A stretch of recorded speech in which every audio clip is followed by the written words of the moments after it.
It started with a rock. It ended with a bomb powerful enough to shake the entire planet. This is the story of the deadliest weapons humanity has ever created. Welcome to the Stone Age.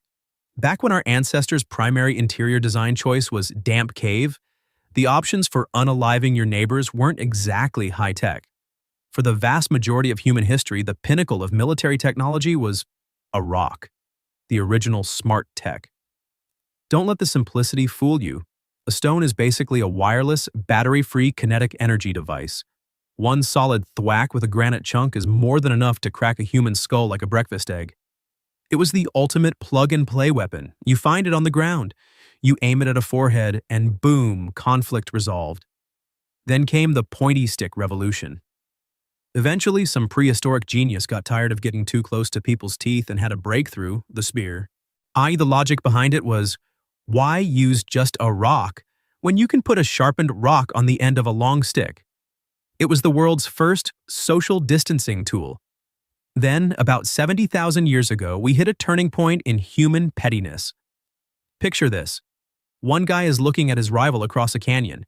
He's thinking, I really hate that guy, but he's way too far away to stab, and my throwing arm is tired. Cue the invention of early projectiles and the bow. And just like that, the desire to attack from even farther away was born. For nearly 99% of our history as a species, these basic tools were the gold standard. But as humans started gathering in larger groups, also known as civilization, we realized we needed much more efficient ways to get rid of each other. The Bronze Age, an era with extra sharpness. As humans started building cities, we realized that simple rocks weren't sending a strong enough message. We needed style. We needed engineering. We needed the Bronze Age. Take the Macuahuitl, which was used by the Aztecs. This wasn't just a wooden club. It was a bad day with a handle. Imagine a heavy wooden paddle lined with rows of razor-sharp obsidian blades. The vibe, it functioned like a prehistoric chainsaw. As for the result, it was designed so that even if you survived the initial hit, the serrated glass teeth ensured you weren't going home for dinner. Legend has it, these things could decapitate a horse in one swing. Though, as history shows us, even obsidian chainsaws have a tough time against Spanish gunpowder. Then we have the trident. Honestly, kind of a mid-tier weapon. Its day job was literally catching fish. However, it got a massive PR boost in the Roman Colosseum, wielded by the retiarius. The retiarius was the ultimate underdog. He went into the arena with 1, a fishing net, 2, a trident, 3, no clothes. He was pitted against guys in full heavy armor. The strategy was simple. Don't get hit. He'd dance around, try to tangle his opponent in the net, and then poke them with the trident. The catch? The trident was designed to leave painful but non-fatal wounds. Why? Because the Roman audience wanted a long, bloody show, not a quick ending. It was the original pay-per-view violence. Next is the Phalanx. While individual weapons were cool, the Bronze and Iron Ages were really won by teamwork. Now we're talking about the khopesh, the Egyptian sickle sword, and the phalanx formation. In a phalanx, soldiers stood shoulder to shoulder, shields locked, creating a literal wall of bronze and spears. It was a human tank. If you were an individual warrior trying to charge a phalanx, you weren't a hero, you were a kebab. These weapons were perfect for open-field brawls and army-on-army action. But eventually humans started building massive stone houses, castles, and hiding inside them. And you can't exactly poke a stone wall to death with a trident. The Middle Ages. This was the home renovation era. Necessity is the mother of invention. And when that necessity is breaking into a palace to politely ask the king for his crown and his life, you get siege weapons. Siege weapons were massive, multi-operator machines designed specifically to turn impenetrable fortresses into expensive piles of rocks. There are too many to list, so let's do a quick siege weapon review. The siege hook. Imagine a giant fishing hook, but instead of catching a trout, you're catching a literal stone wall and yanking it into the dirt. Simple, effective, and deeply disrespectful to the architect. Rating: 4 stars. It's solid, but needs a lot of upper body strength. Next, the Trebuchet. Born in ancient China and perfected in Europe, this is the king of the battlefield. It's a catapult on steroids. It could hurl a 200-pound stone over 275 meters. That's almost 3 football fields. If you see a rock the size of a fridge flying toward your house from 3 blocks away, it's already too late. Rating, 5 stars, the GOAT.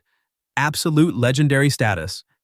Now we have the Ballista, a crossbow but make it giant.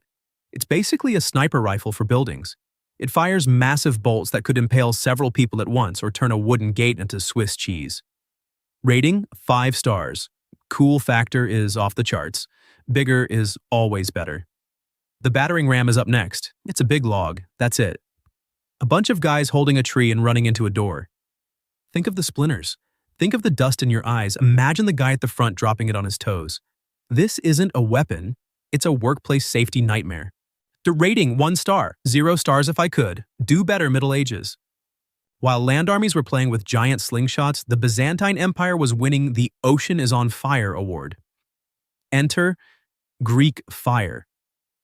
This was a terrifying, sticky mixture that burned for hours. And here's the kicker: it burned on water. If you were a sailor and you saw a Byzantine ship approaching with a weird tube on the front, you were about to have a very bad, very crispy day. They'd spray it like a flamethrower or toss it in hand grenades. It was so effective that the recipe was a state secret. If you leaked the ingredients, you weren't just fired, you were deleted. In fact, the secret was kept too well to this day. We don't know exactly what was in it.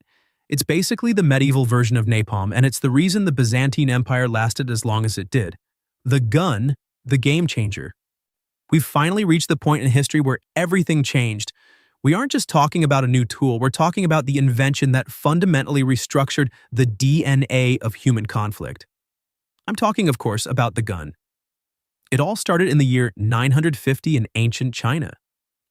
Some alchemist probably had a very stressful day and decided to strap a tube of gunpowder to the end of a traditional spear. It's basically the world's deadliest party popper. When you ignited the tube, it would spray a jet of flame directly into your enemy's face. It was a spear, a flamethrower, and a psychological nightmare all in one. Eventually, someone thought, you know what would make this better? Shrapnel. They started stuffing the tube with debris, ceramic shards, and pellets that would come screaming out with the fire. This is the Phalanx. It is the undisputed grandfather of every pistol, rifle, and cannon in existence today. Personally, I would hate to be on the receiving end of a weapon that's basically a surprise spicy stick. The Phalanx set the stage for a terrifying new era of innovation. For the first time, the goal of a weapon wasn't just to win a fight, it was to be as destructive as possible, as fast as possible. War stopped being about who is the better athlete and started being about who has the better chemistry lab. The aim was to cause such unimaginable levels of pain and suffering that anyone left standing would be too traumatized to ever pick up a sword again. And as history shows us, this was only the beginning. It was about to get a whole lot worse. The World Wars, which I will also call the industrialized nightmares. World War I didn't just change how we fought, it changed how we viewed our own humanity. The Industrial Revolution had just wrapped up, and humanity suddenly had a shiny new toy box full of ways to erase each other. We saw the debut of tanks, warplanes that turned the sky into a graveyard, and machine guns that could do the work of 100 archers. But as terrifying as a tank is, it isn't the most horrifying thing to come out of the mud. Not by a long shot. Imagine you're a soldier in a trench. It's been quiet for days. You're finally relaxing, maybe sharing a joke with a friend. Then, your watchman points at the horizon. A massive, heavy cloud of yellowish-brown mist is rolling toward you, hugging the ground, pushed by the wind. You grab your rifle, but there's nothing to shoot. You can't kill a cloud. Your only choice is to run. But you aren't fast enough. The mist swallows you. Within seconds, your skin begins to bubble and blister. Your eyes swell shut. Every breath feels like swallowing hot, broken glass. You hear the screams of your friends not from a wound, but from the air itself turning against them. An invisible foe. This was mustard gas. If you were lucky enough to survive the initial cloud, your nightmare was just beginning. You could spend weeks in a hospital bed with swollen lungs, internal vomiting, and total blindness before finally succumbing. It was so uniquely sadistic that both sides eventually signed international treaties to ban toxic gas in combat. They decided that in a war that killed 20 million people, this specific weapon was too inhumane. The World War I was called the War to End All Wars. It was supposed to be the finale, until, of course, a certain failed Austrian painter decided the world hadn't seen enough destruction yet. While the sequel World War II moved toward even bigger explosions, poisonous gases didn't disappear, they just moved into even darker, more tragic contexts. The final weapon. World War II followed the usual pattern. Countries fought, millions died screaming, and the map was redrawn. But the way this war ended was fundamentally different from anything in the previous 200,000 years of human history. This is the story of the final weapon. While soldiers were dodging bullets in the mud, scientists in white coats were locked in a different kind of race. Both the Allies and the Axis powers were scrambling to weaponize a terrifying new discovery: nuclear fission. The goal was simple: create a bomb so undeniably destructive that the other side would have no choice but to surrender or face total extinction. To put it simply, when you take an isotope like uranium-235 and compress it just right, it triggers an atomic chain reaction.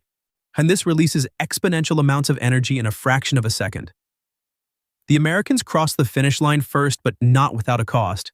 Several scientists actually died during the research phase from radiation accidents. The result was Little Boy, a 9,000-pound monster dropped on Hiroshima on August 6, 1945. Tens of thousands of civilians vanished in the initial flash. In the aftermath, countless more suffered through radiation sickness, a slow, agonizing death that weapons of the past couldn't even dream of.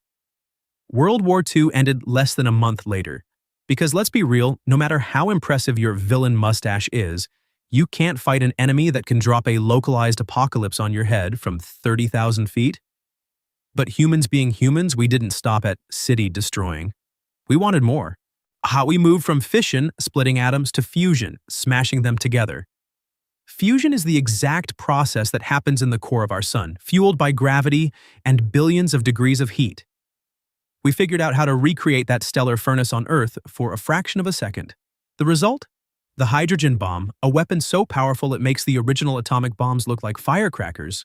The Tsar Bomba, the ceiling of destruction. If the original atomic bombs were city killers, the next generation was world shakers. We present the Tsar Bomba. Developed by the Soviet Union and detonated on October 30th, 1961, this wasn't just a weapon, it was a statement. The explosion was so powerful that the mushroom cloud reached a height of 67 kilometers. To put that in perspective, that's about 8 Mount Everest stacked on top of each other. The shockwave reportedly broke windows in Finland and Norway hundreds of miles away. The nuclear bomb in all its horrific forms is hopefully the last weapon humanity ever feels the need to build. Why? Because there is no winning a nuclear war.